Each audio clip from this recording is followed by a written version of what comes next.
Hello everyone, this is Dhgss here with a new 3rd generation Wi-Fi battle versus Malcore and my first ever narrated video, so I hope to do it well and that you can enjoy it. Well, this is an underused battle, because of that we are using those crappy Pokémons, and after the fake out I go for the taunt predicting his Tantler to do a status move, and that's correct, he goes for the T-Wave and he couldn't do that, so then I switched to my Aggron to block his physical attack, and then his taunt ends, so he paralyzes me, and then I use my useless substitute, and then he predicts me very well and switches to his Gligar and absorbs my attack. Then he blocks my sub with an Earthquake and I get the haxy, yeah. And so useless, this Aggron. This Aggron was so useless all the battle. Then I go with my Gligar, predicting another Earthquake, and here we both set up a Sword Dance, but then I make this huge mistake of going for another Sword Dance while he attacks me and takes a great chunk.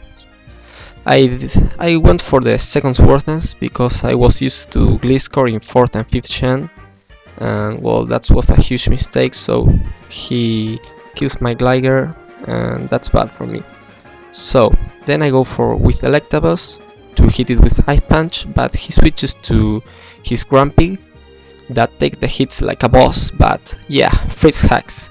This was the first hacks on this battle, which was full of those things, and you will see later.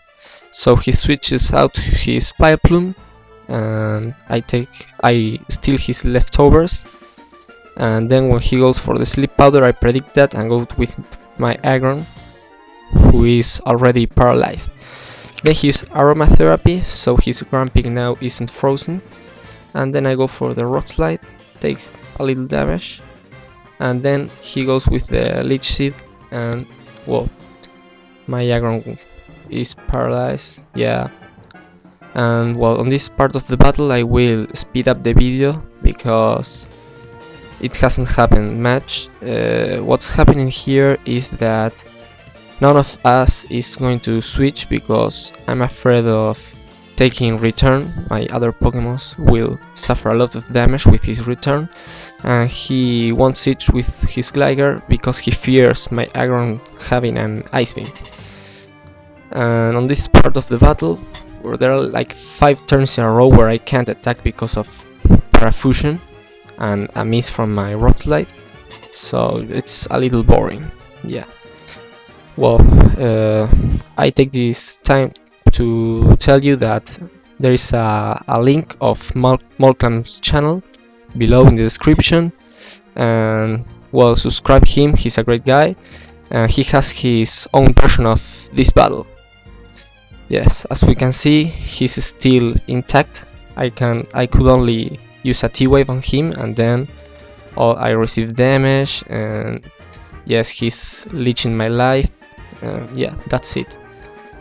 On this turn, he uses Shadow Ball and fails to kill me, and I did my only successful attack, a Rock Slide, and then I die because of the Leech Seed. So yeah. Now it has finished that boring part, and I went with my Sneasel, and he switches to his Gligar as a Death Fodder, and I kill him with the Fake Out and then Shadow Ball. So his Gligar is down, and then he goes with his Nidoqueen, so I have to switch. I go with my Cacturne and absorb the Earthquake,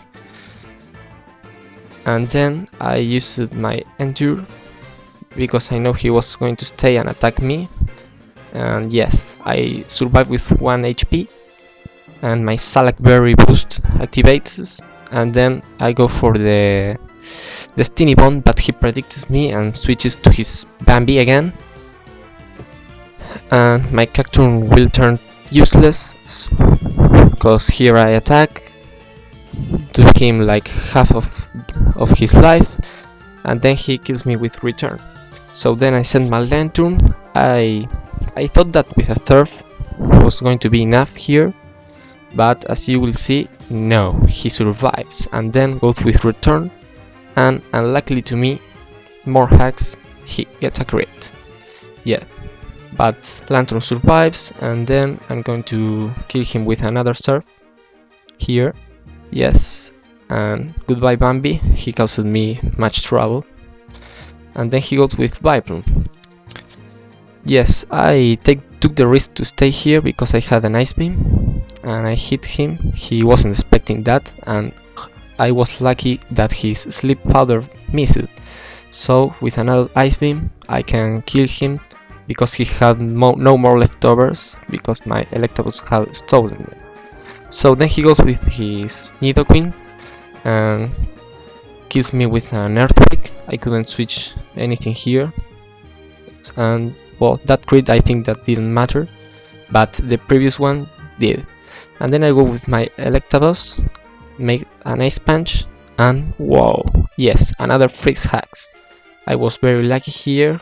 Maybe the battle could have give a turn here, but on this turn I got the poison point, and yes, that's going to be bad for me later on. So I kill his Nidoqueen with another Ice Punch, and then he's going to go with his Grumpig again. This is bad for me. I don't know if stay or switch to my Sneasel, but then I decide to stay and go for the T-Bolt. As you will see, the T-Bolt is not going to hurt that Grumpig match, and then he goes for a Calm Mind, and that's worse for me. But I go for another T-Bolt to hope for a crit or a Parahax, but it doesn't happen. And here he does a great move. Doing that substitute was definitive for the match, I think, because now on my next attack I won't broke that sub because of the Calm Mind, and thanks to the poison damage now I'm on his knockout range for the Psychic, and he destroyed my Electabuzz. Then I go with Sneasel, broke his substitute, but it's too late. Now he kills me with a Fire Punch. Sneasel is too weak to resist that, and that's good game. Well, I hope that you enjoyed, and see you next time. Bye bye!